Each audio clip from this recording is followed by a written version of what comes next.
What's up, everybody? Hey, we can put that in. Yeah.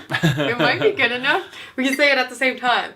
3, 2, 1.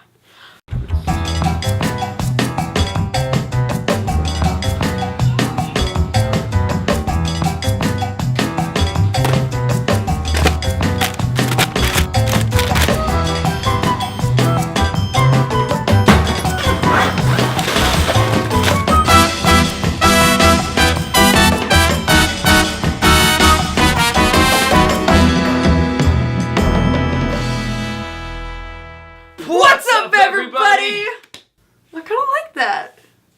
It was probably kind of good. That was pretty we good. Probably looked horrible. Shout out to Peter McKinnon for giving us some very inspirational vlogging tips. Hello, friends and family. We've been living in South Korea for exactly 1 year now, and just got back from a very last-minute, unexpected 9-day trip to America. While we were on our trip, we were taking notes on our phones of things that stood out to us since we'd been gone and now we were coming back. So we're gonna read some of those back to you and let you know what reverse culture shock was like for us after a year of living outside America. First off, didn't really stand out to us before, but coming back, we definitely saw it this time. Everything in America is large. This is something we didn't really notice before, but after being gone for a year and coming back, it really stood out to us, especially in weight. Okay, this is gonna get a little bit graphic, but in Korea, everyone is super thin. And then you come to America, and when you're at the store, you're at the restaurant, everyone over the age of 30 has this mysterious gut right here. Yeah. Like they're not even fat, everyone has a gut. So, Yeah.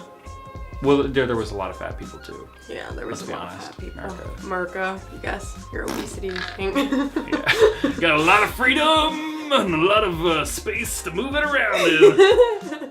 Number 2. Here in Korea, everything is a lot closer together. There's coffee shops and stores and skincare stores, like all smushed together, and there's upstairs and downstairs and many floors.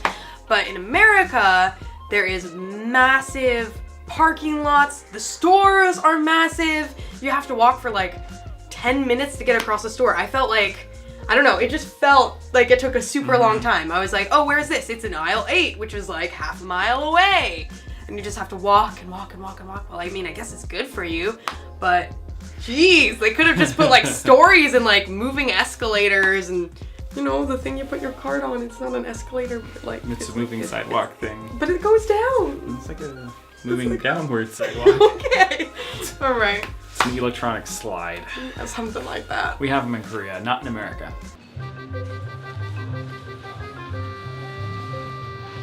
Number 3.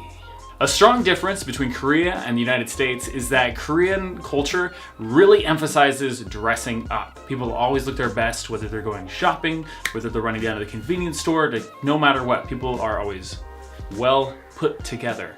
And so it was kind of shocking to go to America and see how casual everyone was. We were constantly like, oh my gosh, everyone is wearing pajamas. That person just looks like they rolled out of bed. I'm not even kidding, they look like they rolled out of bed like 5 seconds ago. Number 4. This is something I didn't expect to be shocking. Like, I don't know.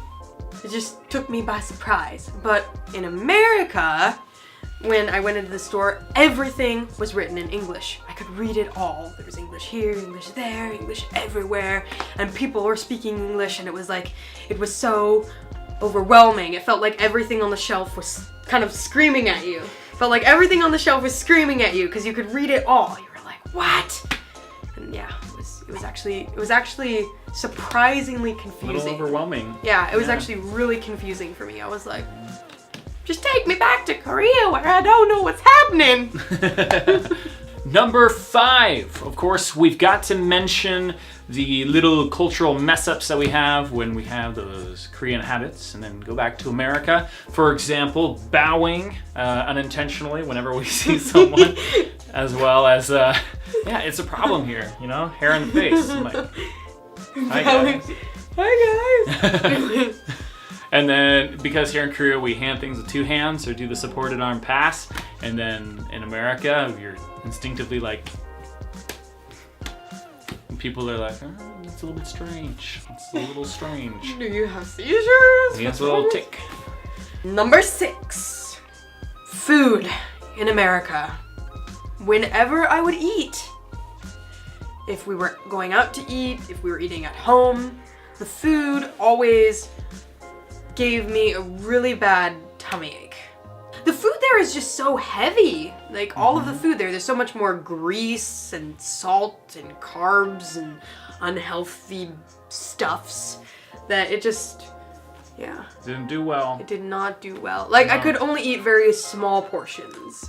I could only eat probably about a third or half of what I normally can eat because it was just so heavy and my stomach just could not digest it at all. So yeah, this is what Korea has reduced me to. Number 7. This is where I personally experienced reverse culture shock the strongest because I worked in the service industry for about 7 years, and it was really shocking to see how quickly all my perceptions of the service industry changed in just a year. So I went out to eat dinner with a couple of friends on our second or third night in America, and when we were all done getting ready to order, we looked at the menu, we were ready to go. I was like, you ready? You ready? You ready? Cool. And then I'm just about to like throw my hand up there and signal the waitstaff when all my friends were like, no, she'll just come over. And I was like, why? She's right there. I'll just wave her down. And they were like, no, she'll just come over when she's ready. And my mind was because when I was a server, I absolutely hated it when people would wave me down. Because it's like, I'm not a dog, don't signal me, I'll come when I'm ready. And I would have never tried to signal a waiter previously. But since living in Korea, where we have buttons to call servers, we wave down, we literally yell, hey there, in Korean, Chogyo!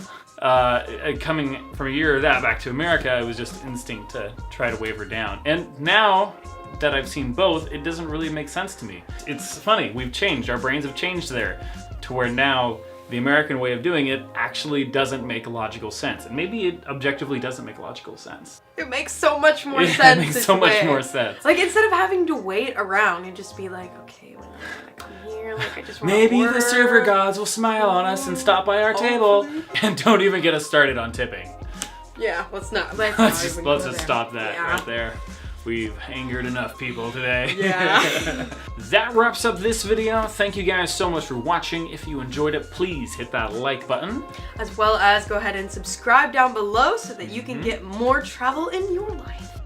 All right, Korean, it's hearts. Another Can't you tell? It's bonus hearts. culture shock. They look like hearts. These aren't hearts in America. I think they look like hearts. They look like hearts. Seriously? I thought this was really dumb when we moved here, but It actually I like really it now. annoyed me. I was like, why do people do that? It just looks come on, so guys, weird. it's so stupid. But now we go around and we're like, Oh, we love everybody! the travel changes you.